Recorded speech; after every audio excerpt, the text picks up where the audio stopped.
السلام علیکم ورحمۃ اللہ وبرکاتہ۔ چند دنوں کے بعد ماہ رمضان المبارک کا رحمتوں بھرا شامیانہ ہمارے سروں پر سایہ فگن ہونے والا ہے۔ اس لیے ہمارے لیے یہ جاننا ضروری ہے کہ ہمیں رمضان المبارک کے مقدس اور بابرکت مہینے کا استقبال کیسے کرنا چاہیے۔ حضور نبی اکرم صلی اللہ علیہ وسلم نے فرمایا کہ رمضان کو رمضان اس لیے کہتے ہیں کہ وہ بندے کے گناہوں کو رمز کر دیتا ہے، یعنی جلا دیتا ہے۔ اس ارشاد رسالت سے یہ معلوم ہوا کہ رمضان بندے کو گناہوں سے پاک و صاف کرنے والا مہینہ ہے۔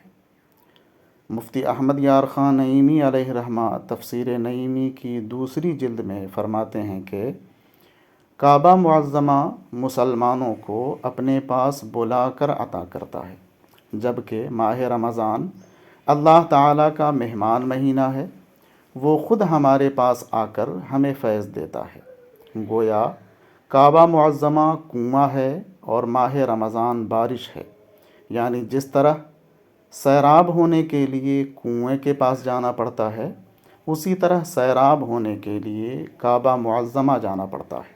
مگر ماہ رمضان کے قربان جائیے، وہ تو خود بارش کی طرح امت محمدیہ پر جھما جھم رحمتیں برساتا رہتا ہے۔ رمضان المبارک اتنا بابرکت مہینہ ہے کہ نبی کریم صلی اللہ تعالیٰ علیہ وسلم نے اس کے پہلے عشرہ یعنی پہلے 10 دن کو رحمتوں کا عشرہ اور دوسرے عشرہ یعنی دوسرے 10 دن کو مغفرت کا عشرہ اور تیسرے عشرہ یعنی تیسرے 10 دن کو جہنم سے آزادی کا عشرہ فرمایا ہے۔ جب رمضان المبارک کا مہینہ اتنا مبارک، مقدس و متبرک ہے تو اس کی رحمت و مغفرت سے اپنے آپ کو فیض یاب کرنے اور جہنم سے آزادی کا پروانہ حاصل کرنے کے لیے ضروری ہے کہ ہم سب اپنے اپنے گناہوں سے توبہ کریں، ساتھ ہی ماہ رمضان کا چاند نظر آنے سے پہلے